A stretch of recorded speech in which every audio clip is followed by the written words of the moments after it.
بسم اللہ الرحمن الرحیم۔ گمنام ہیرو کے معزز ناظرین، السلام علیکم۔ آئیے چلتے ہیں کہانی کی طرف۔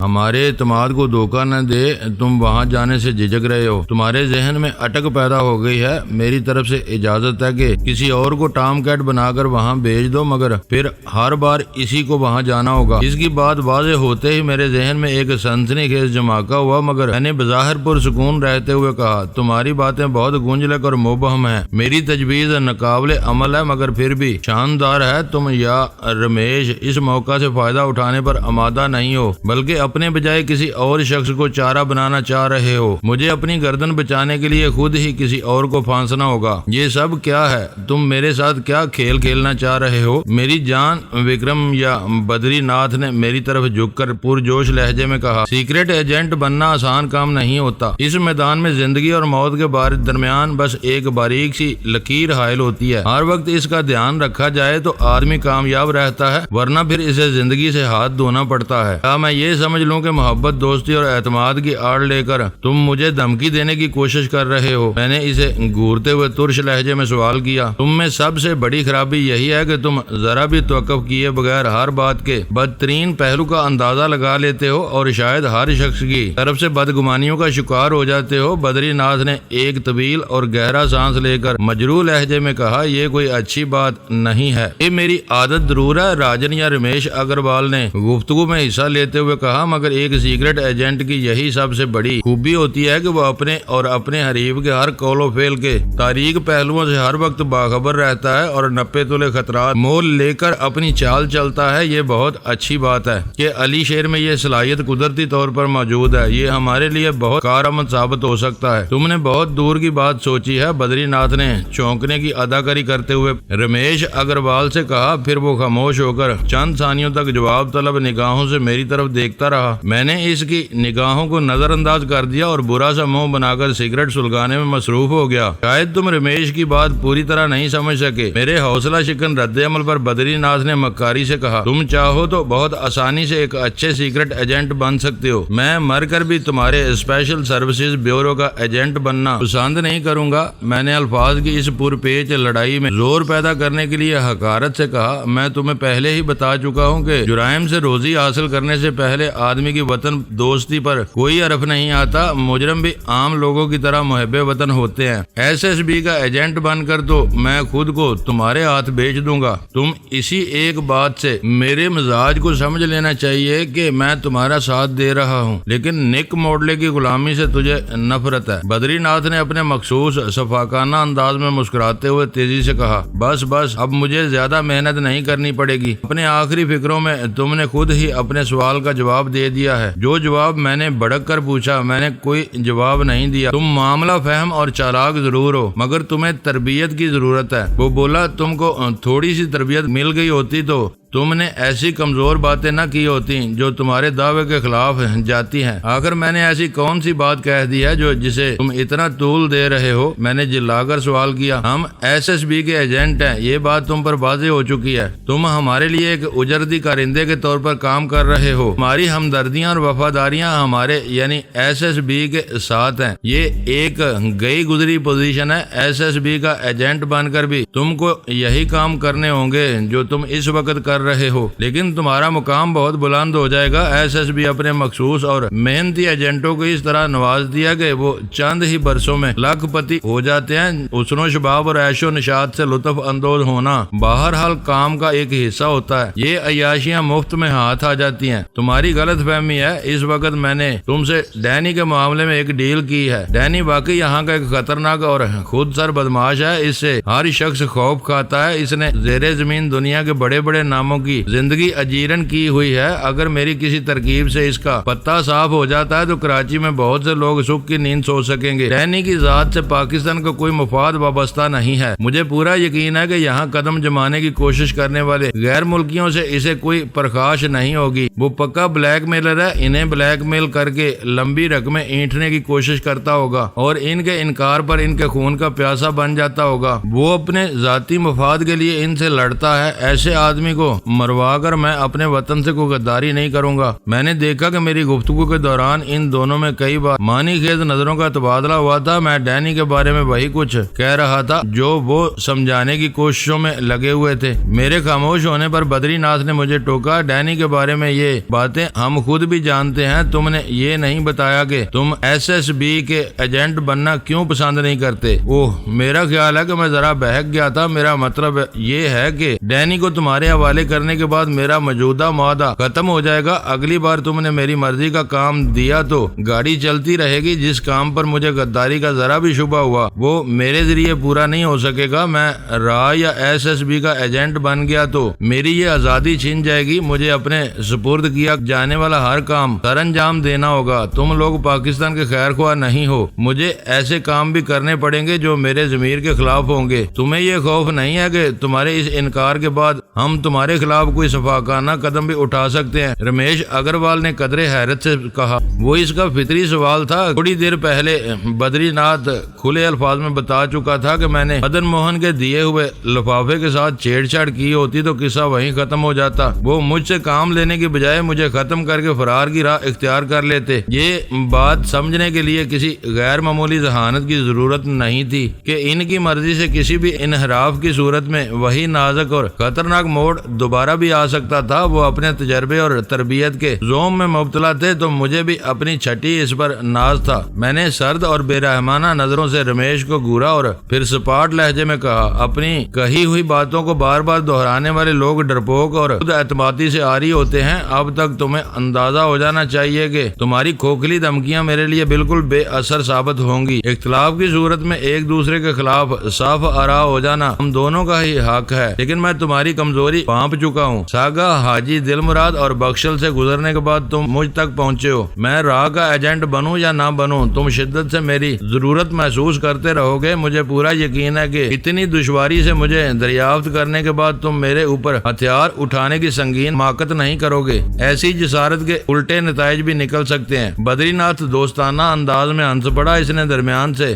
میری بات اچکنے کی کوشش نہیں کی تھی بلکہ پوری توجہ سے میری رائے سنتا رہا تھا۔ میری بات مکمل ہو جانے پر اس نے مصالحانہ لہجے میں کہا، تم رمیش کی باتوں پر نہ جاؤ۔ تمہارا یہ خیال درست ہے کہ میں آسانی سے تمہیں گوانا پسند نہیں کروں گا۔ میں تمہیں راہ کا نہیں ایس ایس بی کا ایجنٹ بنوانا چاہتا ہوں۔ میں تمہیں بتا چکا ہوں کہ ایس ایس بی بھارت اور پاکستان کے درمیان نفرتوں کی خلیج کو پاٹنے کا کام کر رہی ہے تاکہ دونوں ملکوں کے عوام اپنا پیٹ کاٹ کر بڑی بڑی فوجوں کو پالنے اور مہلک ہتھیاروں کے انبار جمع کرنے کے بجائے امن اور خوشحالی کی زندگی شروع کر سکیں۔ جب ہر طرف نفرت کی آگ بھڑک رہی ہو تو محبت اور بھائی چارے کے نعرے ایک مقدس مشن کا درجہ حاصل کر لیتے ہیں۔ ایس ایس بی راہ کی ہی ایک شاخ ہے، مگر میں تم کو یقین دلاتا ہوں کہ اس میں شامل ہونے کے بعد تم سے ایسا کوئی کام نہیں لیا جائے گا جس پر تمہیں پشیمانی ہو یا تمہارا ضمیر تمہیں ملامت کرنے لگے۔ تمہیں اپنے بارے میں خاصی خوش گمانی ہے۔ میں نے طنزیہ لہجے میں جواب دیا، تم کس بل بوتے پر مجھے یہ یقین دانی کرا رہے ہو کہ تمہارا تو یہ حال ہے کہ 2 روز پہلے تم خود یہاں کسی سہارے کی تلاش میں مارے مارے پھر رہے تھے۔ کٹ پتلیاں اپنی مرضی سے کچھ بھی نہیں کر سکتی۔ تم دونوں کی ڈوریاں وہ نادیدہ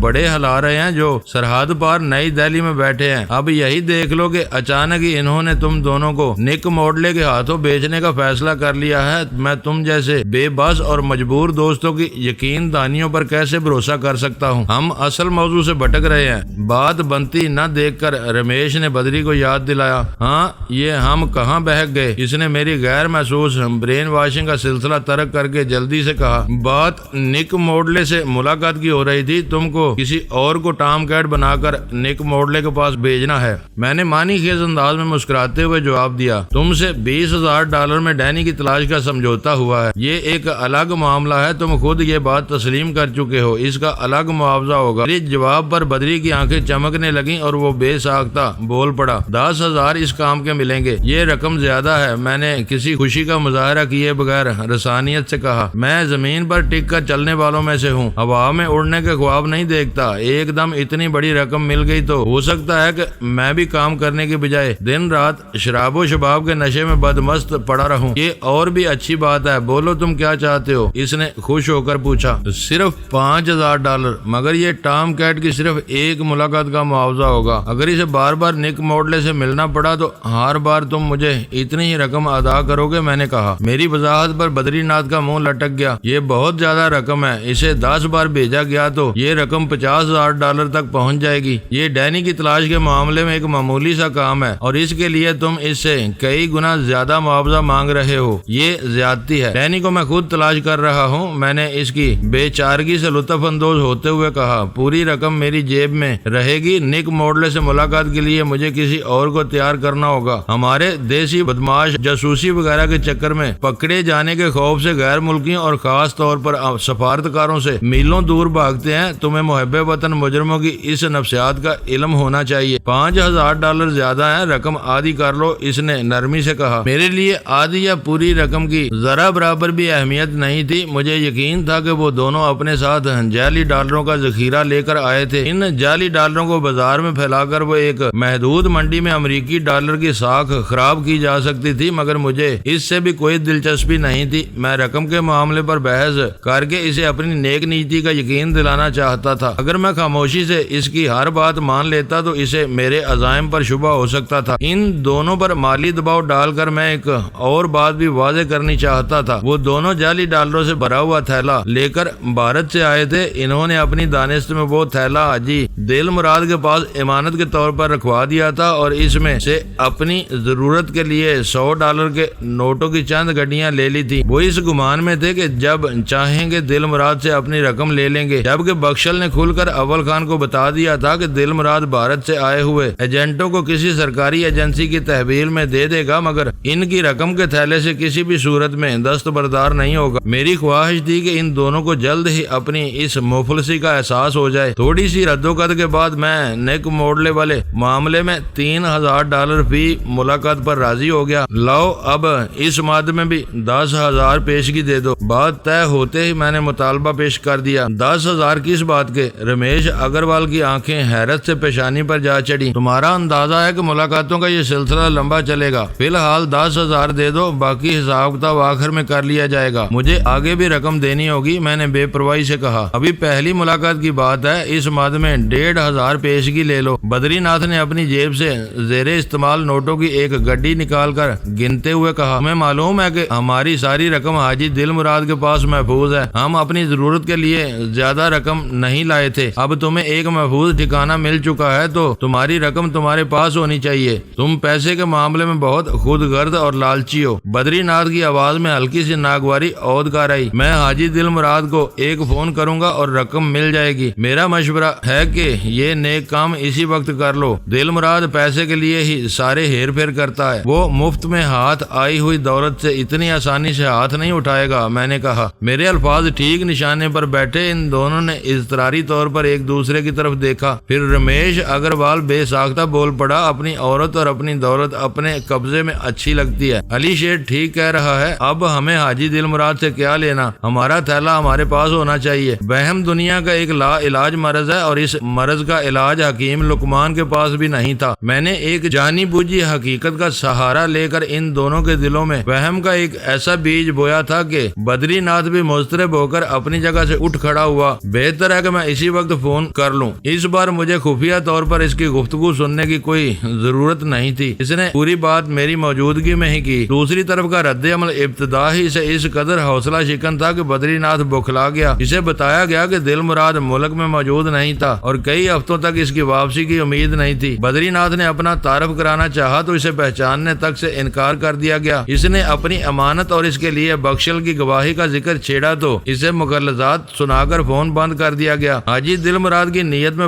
واقعی فطور معلوم ہوتا ہے۔ بدری ناتھ نے ریسیور رکھ کر بے دھیانی میں اپنی پیشانی پر ہاتھ پھیرتے ہوئے کہا، وہ ملک سے غائب ہے اور اس کے آدمی ہماری رقم سے لا علم ہے۔ پھر اب کیا ہوگا؟ رمیش نے بکھلائے ہوئے انداز میں سوال کیا۔ وہی ہوگا جو منظور خدا ہوگا، میں نے بے فکری سے فکرہ لگایا اور اس کا منہ بن گیا۔ ہمیں ایک مرتبہ پھر بخشل کا رخ کرنا ہوگا۔ بدری ناتھ اس بدشگونی پر بہت زیادہ فکر مند نظر آنے لگا تھا۔ شاید وہ یہ معاملہ سلجھا سکے۔ پردیش میں وہ رقم ہی ہماری سب سے بڑی طاقت ہے۔ علی شیر بھی پیسے کے بغیر ہمارا ساتھ نہیں دے گا۔ تھیلے سے نکالی ہوئی چند گڈیاں زیادہ دیر تک ہمارا ساتھ نہیں دیں گی۔ اونٹ پہاڑ تلے آ چکا تھا، میں نے نرمی سے کہا۔ تم نے دیکھ لیا کہ یہاں تم کتنے لاچار اور بے بس ہو۔ اگر دل مراد بے ایمانی پر اتر آیا ہے تو اطمینان رکھو کہ اب بخشل بھی تمہیں پہچاننے سے صاف انکار کر دے گا۔ تم ان کے خلاف کوئی بھی کارروائی نہیں کر سکتے، ایسے میں تمہاری یقین دہانیوں پر کیسے بھروسہ کر سکتا ہوں؟ ایک مرتبہ میں راہ کے جنگل میں پھنس گیا تو تم دونوں الگ ہو جاؤ گے اور چند صفاق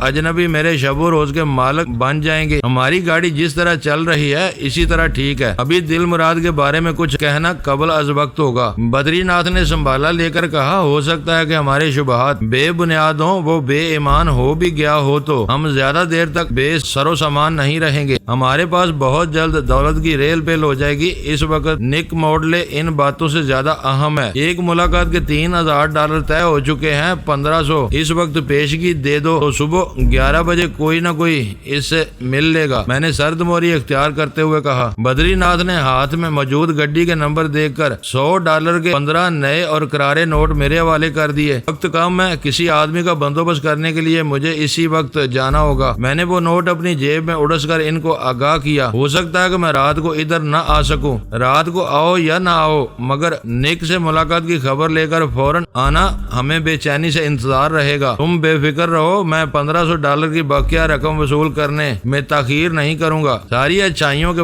ساتھ جب تم حریصانہ انداز میں پیسے کی بار بار تکرار کرتے ہو تو بہت چھچورے معلوم ہونے لگتے ہو۔ بدری ناتھ نے بدمزگی سے کہا، غنیمت ہے کہ اس وقت ہم بالکل مفلس نہیں ہیں۔ میں نے اس کے وہ کڑوے کسیلے فکرے ایک بے پروایانہ مسکراہٹ سے ٹال دیے۔ اس نے کوئی انوکھی بات نہیں کی تھی، وہ وہی کچھ کہہ رہا تھا جو میں اسے باور کراتا رہا تھا۔ ایک اہم ذاتی فون کال کے بہانے سے میں انسٹرومنٹ دوبارہ اپنی خوابگاہ میں لے آیا۔ میں نے فون پر گھر رابطہ کرنے کی کوشش نہیں کی کیونکہ ان دونوں کو بہلانے کے بعد میں نے فوری طور پر گھر جانے کا فیصلہ کر لیا تھا۔ سہراب گوٹ کے مضافاتی ویرانے میں امریکی بحریہ کے ہیلی کاپٹر کی تباہی میں 20 میرین کمانڈوز اور انہی کے ساتھ راز المیڈا کی موت کے بعد واقعات کی رفتار یکلخت سست پڑ گئی تھی۔ بھاگ دوڑ اور مار داڑ میں ٹھہراؤ سا آ گیا تھا۔ بس اتنا ہوا تھا کہ نیو یارک میں راز المیڈا کے آئزک بیل نامی جانشین کا وجود سامنے آیا تھا۔ اس نے اپنے ولی نعمت کی موت پر کسی بیوہ کی طرح فون پر بلا کر مجھے دھمکیاں دینی شروع کر دی تھی۔ وہ نیو یارک میں تھا اور ہم کراچی میں بیٹھے ہوئے تھے، جہاں کا ماحول امریکی ایجنٹوں اور دہشت گردوں کے لیے یک بیک بہت بھیانک ہو چکا تھا۔ اس وجہ سے ہمیں فوری طور پر کوئی خطرہ درپیش نہیں تھا۔ پھر یوں ہوا کہ نیول انٹیلیجنس کے کمانڈر سعید کی ذاتی کوششوں سے راہ کے ان 2 آدمیوں کا سراغ مل گیا جو راز المیڈا کی دعوت پر ساگا کے مہمان بننے کے بعد پراسرار طور پر شہر میں رپوش ہو چکے تھے۔ راز المیڈا کی موت کے بعد ہم نے بظاہر صرف اتنی سی کامیابی حاصل کی تھی کہ بدری ناتھ اور رمیش اگروال کو بے نقاب کر دیا تھا۔ تھکا دینے والی ذہنی مشقت کے بعد میں ان دونوں کو اپنی لچھے دار باتوں میں پھانس چکا تھا۔ وہ دونوں بہت گاگ، تجربہ کار اور مکار تھے۔ ان سے میری ملاقات کی ابتدا بہت جارحانہ اور سنسنی خیز رہی تھی، مگر میں نہایت صبر و تحمل سے ان کے ساتھ اس طرح پیش آتا رہا کہ آخر کار انہوں نے مجھے میرے چند خامیوں سمیت کام کا آدمی تسلیم کر لیا تھا۔ اس وقت تک ان کا صرف ایک مشن میرے سامنے آیا تھا، وہ ڈینی کو یعنی مجھے تلاش کر کے اپنا قیدی بنانے کے خواہاں تھے۔ میں انہیں امید دلا کر وقت کو ٹال رہا تھا۔ اس ٹال مٹول میں مدن موہن مفت ہاتھ آیا تھا۔ میں چاہتا تو اس اعصاب شکن اور صبر آزما کھیل کو کسی بھی لمحے ختم کر سکتا تھا، مگر پھر مدن موہن کے ذریعے امریکی قونصل خانے کے نک موڈلے کا نام سامنے آ گیا۔ میں خود بھی اس ذرا سی کامیابی پر خوش نہیں تھا۔ یوں محسوس ہو رہا تھا جیسے راز المیڈا کی ہلاکت کے بعد ہر محاذ پر سناٹا ہو چکا تھا۔ ہمارے تمام دشمن موت کے گھاٹ اتر چکے تھے اور مجھے خانہ دار زندگی گزارنے کی وہ مہلت ملنے ہی والی تھی جس کے خواب دیکھتے دیکھتے غزالہ تھک چکی تھی۔ نک موڈلے سے ملاقات کے بعد سب کچھ واضح ہو جانا تھا کہ اس بار امریکی اور بھارتی حریف کن مقاصد کے لیے ایک دوسرے سے گٹھ جوڑ کرنے کی تیاریاں کر رہے تھے۔ ان کے عزائم کی سنگینی یا کمزوری سامنے آنے کے بعد میں مستقبل کے بارے میں ٹھوس منصوبہ بندی کر سکتا تھا۔ ان سب خیالات کی رو میں بہتا ہوا میں تھوڑی دیر بعد ہی گھر جا پہنچا۔ وہاں سب لوگ موجود تھے، ان میں اول خان بھی شامل تھا۔ مجھے دیکھتے ہی اس کا چہرہ کھل اٹھا۔ تمہارے فون کی گھنٹیاں بج رہی تھیں لیکن کوئی جواب نہیں مل رہا تھا۔ میری طبیعت پریشان ہو گئی تھی کہ کہیں تمہارے ساتھ کوئی گڑبڑ نہ ہو گئی ہو۔ اول خان نے مجھ سے پرتپاک انداز میں ہاتھ ملاتے ہوئے کہا، گڑبڑ کیا ہوتی؟ میں تو ڈر رہی تھی کہ وہ دونوں تمہاری گردن کاٹ کر فرار نہ ہو گئے ہوں۔ ویرا نے حسب منشا انتہا پسندی کا مظاہرہ کرتے ہوئے تبصرہ کیا، اپنے دشمنوں کے بارے میں تمہاری حد سے بڑی ہوئی خود اعتمادی بعض اوقات مجھے سخت تشویش میں مبتلا کر دیتی ہے۔ خدا نہ کرے کہ کبھی ایسا ہو۔ ویرا کے خاموش ہونے پر غزالہ نے سہمی ہوئی آواز میں کہا، تم سوچے سمجھے سمجھے بغیر ایسی بدشگونی کی باتیں کرنے لگتی ہو کہ میرا دل لرز اٹھتا ہے۔ یہ ویرا کے دماغ سے زیادہ اس کے ہاضمے کا قصور ہے۔ سلطان شاہ بڑبڑایا، میرے ہاضمے سے تمہیں کیا تکلیف پہنچی ہے؟ ویرا نے سرد لہجے میں پوچھا۔ تم نے تشویش میں مبتلا ہونے کا ذکر ہی کچھ اس طرح کیا تھا کہ جیسے پیچش میں مبتلا ہونے کی اطلاع دے رہی ہو۔ سلطان شاہ نے برا سمو بنا کر کہا اور غزالہ بے ساختہ ہنس پڑی۔ تم نے شاید میرے نکلنے کے بعد فون کیا ہوگا۔ میں نے ان لوگوں کی نوک جھونک کو نظر انداز کر کے اول خان سے کہا، گھر پر تو میرے کان ہی فون کی گھنٹی کی آواز پر جمے ہوئے تھے۔ مدن موہن ہمارے لیے کارآمد ثابت ہوا۔ اول خان مجھے بتانے لگا، سیکرٹ ایجنٹ ہونے کے باوجود وہ سخت جان نہیں ہے، وہ سہل پسند اور نازک طبیعت کا آدمی ہے، ذرا سا تشدد بھی نہیں سہ سکا۔ کسی کے گن گاتے رہو گے یا اپنی کامیابی کے بارے میں بھی کچھ بتاؤ گے؟ اس نے بدری ناتھ اور رمیش اگروال کی پوری کہانی سنا ڈالی ہے۔ ان میں سے بیشتر باتیں تم پہلے ہی ہمیں بتا چکے تھے، لیکن اہم ترین بات یہ ہے کہ اس نے کراچی کے معززین میں ایک ایسے سوشل ریکٹ کا انکشاف کیا ہے جو ہر ہفتے پینے پلانے کی مخلوط محفلوں میں یکجا ہو جاتا ہے۔ مقام بدلتے رہتے ہیں لیکن چہرے کم و بیش وہی ہوتے ہیں۔ کبھی کبھار ان میں سے کسی نئے جوڑے کا اضافہ ہوتا ہے۔ لطف کی بات یہ ہے کہ مقامی لوگ ایسی ہوش ربا دعوتوں میں اپنی بیویوں کے ساتھ شریک ہوتے ہیں، مگر راہ کے ایجنٹ فرضی جوڑوں کے روپ میں آتے ہیں۔ جن مردوں کے لیے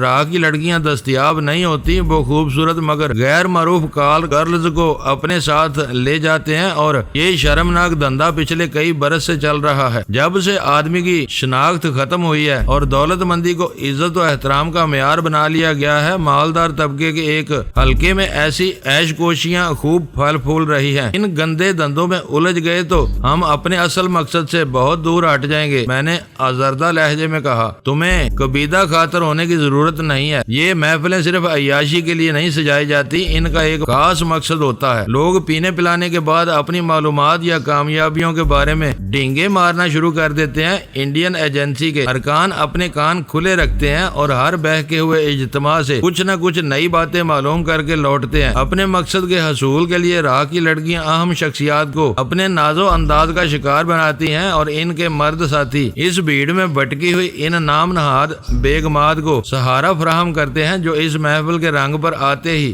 اپنے شوہروں کی نظر التفات سے محروم ہو جاتی ہیں۔ اول خان کی آواز سے غم و غصہ مترشح تھا۔ یہ لوگ خود بخود تو یکجا نہیں ہوتے ہوں گے؟ ویرا نے ہماری باتوں میں دلچسپی لیتے ہوئے پوچھا۔ اس سوشل ریکٹ کا روح رواں کون ہے؟ اول خان کی زبان سے نکلنے والا نام دوسروں کے لیے شاید اجنبی رہا ہو، لیکن میرے لیے نیا نہیں تھا۔ وہ شہر کے ایک معروف کلب کا سابق عہدے دار اور ایک کامیاب تاجر لیڈر تھا۔ ایک زمانے میں کراچی میں انڈین فلموں کا شوق جنون کی حد تک پہنچا ہوا تھا۔ اس زمانے میں VCR نہیں تھا یا شاید عام نہیں تھا۔ بھارتی کونسل خانے والے ہفتے میں 3 بار بڑے پردے پر تازہ ترین انڈین فلمیں مخصوص مہمانوں کو دکھاتے تھے۔ وہ اسی شوق میں ان سے قریب ہوتا چلا گیا اور پھر انہوں نے مناسب وقت پر اس سے اپنا کام نکال لیا۔ اس وقت وہ اپنے 4 دوستوں کی پرجوش معاونت سے یہ سارا بکھیڑا چلا رہا ہے۔ مدن موہن نے ان 5 کے نام اگل دیے ہیں۔ ان 5 حرامزادوں کو فوراً اس سولی پر لٹکا دینا چاہیے، سلطان شاہ نے غصے سے کہا۔ اول خان کے ہونٹوں پر افسردہ سی مسکراہٹ پھیل گئی۔ اس نے کہا، وہ بہت گنونے کام میں ملوث ہیں، مگر ہم ان کے خلاف یوں فیصلہ نہیں کر سکتے۔ کچھ عرصے تک ان کی باقاعدہ نگرانی کر کے یہ سراغ لگایا جائے گا کہ وہ نادانستگی میں ان